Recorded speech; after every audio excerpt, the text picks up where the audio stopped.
talk about the anatomy of thoughts just for a little bit, because you think about it in terms of your physical body, but let's talk about what a vibration is, what energy is, what a thought is, and what an emotion is. And we're going to use these really, really big, bold, not even very accurate terms. We just want to give you a sense of how it all works, because at the very basis of who you are offering vibrations at a cellular level, and that cellular level of vibrations is not comprehensible to you in the sense that you do not have the ability to translate the thinking of your cells into something that is very meaningful to you. In other words, there's no psychological conversation that's going on that's going to be very meaty for you. It's not a political discussion. Esther was on an airplane yesterday listening to men talking about the college football games, and Esther realized she doesn't know anything about any of these teams. It was really upsetting to her. She just wished that they would talk a little bit about some team that she knows. Just throw out one name I know, but no. It was all these things that Esther's never focused on, and Esther thought, I need to brush up on my college football, because if I'm going to eavesdrop, I need to be in the loop a little bit, because this conversation just sounds like blah, blah, blah, blah, blah, blah, blah to me. It was not meaningful at all to Esther. Well, there are a lot of things that are not meaningful to you because you don't have enough momentum going about them. And until you have some momentum going, it's not very meaningful. So you get to choose the things that are meaningful to you. So there are things that are going on in your physical body, points of attraction, that really are not of any of your concern, because it's a language that you don't need to articulate into anything very specific. But the cells of your body are collectively, in a sort of mass consciousness way, emitting a consensus of how they're doing, which you can feel emotionally. So if you are looking for evidence of feeling good and finding even the slightest evidence, and then you are taking that emotion of feeling good and you're actually commenting on it, I feel good. Ooh, I feel good in my body today. Now you've increased the momentum of that. Are you getting a sense of what we're talking about? And that's what you want to do relative to all subjects all day, every day. Add emphasis to the ones that feel good and de-emphasize the ones that feel bad by taking your attention from them. And then watch what happens.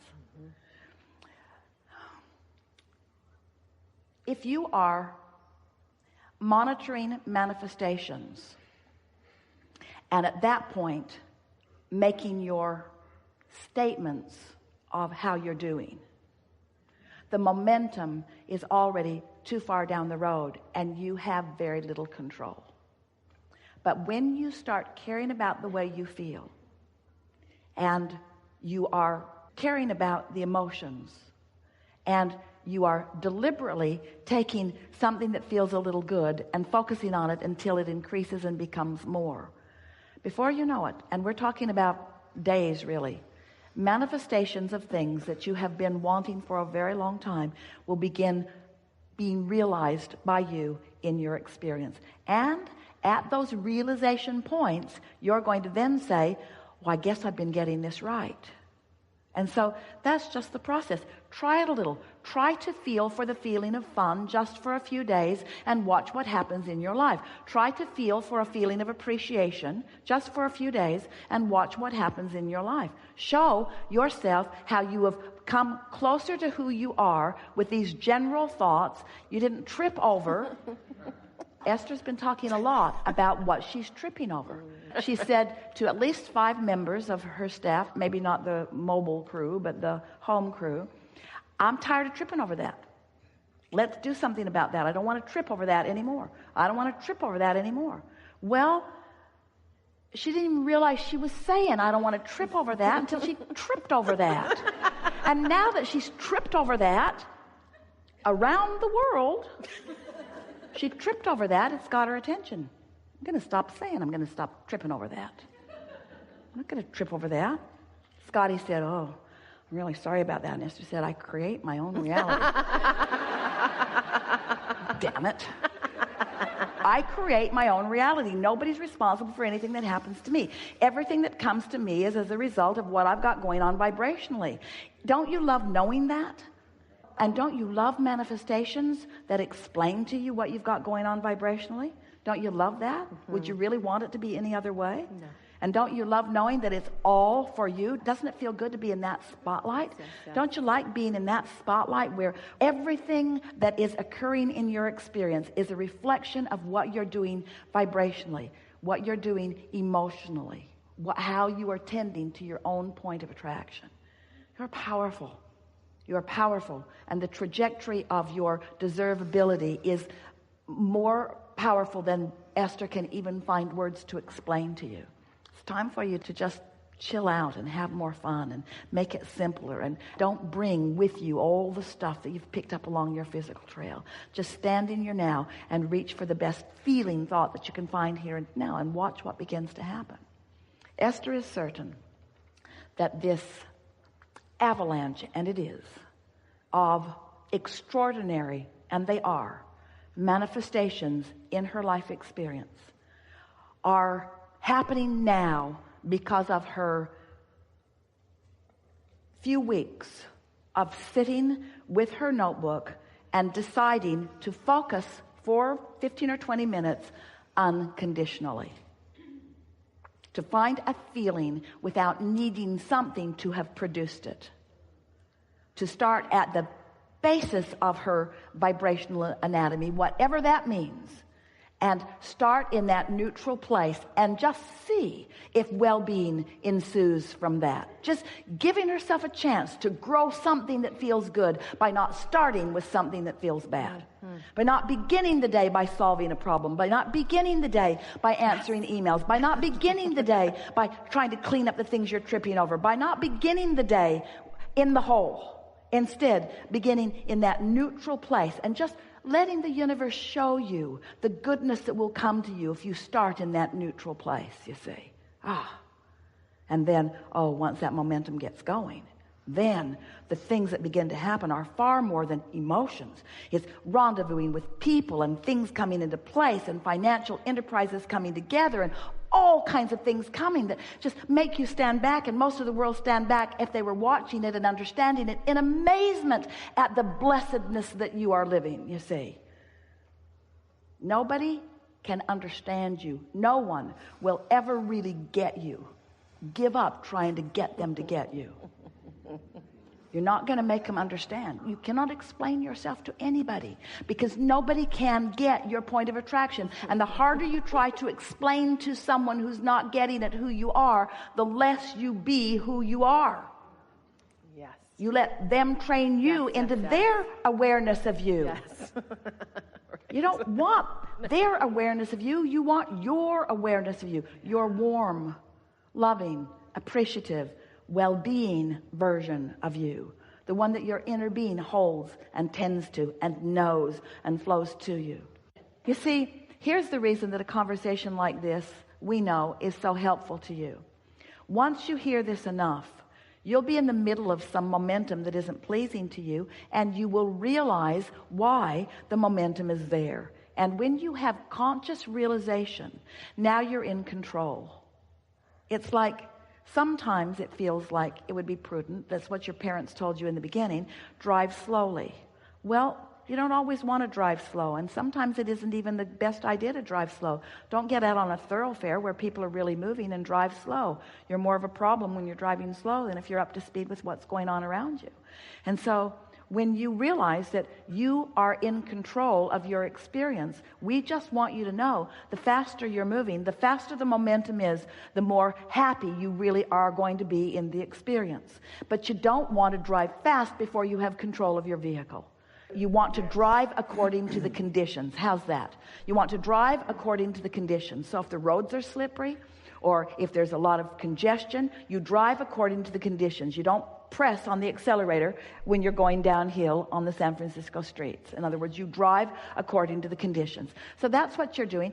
We want you to deliberately, cognitively, deliberately flow your vibrations according to the conditions. We want you to be aware of what's going on around and go as fast as you can go vibrationally according to the conditions. Yes. So how does that fit in with unconditional love? If we're asking you to drive according to the conditions, so what condition is it that we're talking about? The way you feel. If you're really angry, they teach you this all day, every day. If you're angry, do you want to get in the car and drive off in your anger fit? That's never a good idea, is it? Isn't that almost always when something goes wrong, when you're in that place? Do you believe that you can be in control of the way you feel? Yes. Under all conditions? Yes. No, not under all conditions yet. But eventually, you can be in control of the way you feel under all conditions. So, does it matter that you're not in control under all conditions? If a condition comes and you're not in control of the way you feel, is it a problem? Isn't that the way you become in control of your conditions? Isn't it just all by practicing it? By finding the feeling place of it? Yes. Does it bore you when we present to you such a simplistic approach to life that it all boils down to how you feel and you have control over how you feel? And do you want to argue with us in your mind about that? Because there are people in your life that make it really hard for you to feel the way you want to feel. Well, those people are the most significant people in your life experience. Because if you are able to show yourself that you can feel the way you mean to feel unconditionally by caring about how you feel so much that you manage your vibration earlier until you get the momentum going, then you've got it made. So controlling your vibration is all about momentum. And momentum is all about starting at the early stages. It's about how you get it started. That is the reason that you were born into this physical time-space reality where there is slumber. That's the whole point of your slumber. While you sleep, your momentum subsides. And every time you come back into consciousness, you have the then new fresh slate, the new ability to push the reset button and to find a vibration that feels good to you. And it is our promise to you. If you will find it and consciously acknowledge that you have found it and focus upon it with the deliberate intent of continuing to feel the feeling, the momentum of it will increase until you will not be living a boring life. It will not be boring. We're not trying to get you to go back into no thought, no thought, no thought. What we are wanting to help you do is to go back into no resistance, no resistance, no resistance, knowing that law of attraction will then pick up the pace until there will be momentum that will lead you or lead everything that you want directly to you. You are supposed to be living the manifestations that you want. You're supposed to be living all of those manifestations. You haven't sifted through life and put all of those things into your vibrational reality, into your vortex of creation for no reason. You've put it there for the reason that it must continue to grow. It is illogical. It is wrong for you to have put things into your vortex that are not being allowed by you to come to your realization, to your actualization. That's the thing that's causing you all of your stress. 100% of your negative emotion exists because you have created a reality that you are blocking yourself from. It's not because somebody else is preventing it, and it's not because you've done something wrong, and it's not because of this condition or this condition or this condition. The only reason that you feel any negative emotion at all is because you are expanded beyond what you are right now willing to allow. And the thing that is so interesting about that is that the reason that you're disallowing all that you want to manifest into full realization is because you're not willing to feel good enough. You're not willing to feel good. Oh no, I shouldn't feel good over that. That lady is sick and that person doesn't have enough money and it's selfish. There's this going on and it's just not normal. It's just not normal. People would think I was nuts if they knew that I'm just happy all the time with all this stuff going on. And we say, got to give up what anybody else thinks. And you got to care about how you feel. And then watch the momentum of your life pinpoint accurately for you the perfection, the brilliance, the worthiness, and the blessedness of who you are. And Esther did not know that a month ago like she knows it now, because she had not had the benefit of a magnificent manifestation punctuating her point of attraction. She didn't even know she had that point of attraction going. Oh, she was happy. And she knew she was feeling good. And she knew that she was feeling good a lot. And she knew that she was feeling good on purpose. She just didn't know what feeling good like that for a consistent period of time would yield to her. You see what we're getting at? Yes. But when it yielded, then she thought, oh, I recognize that.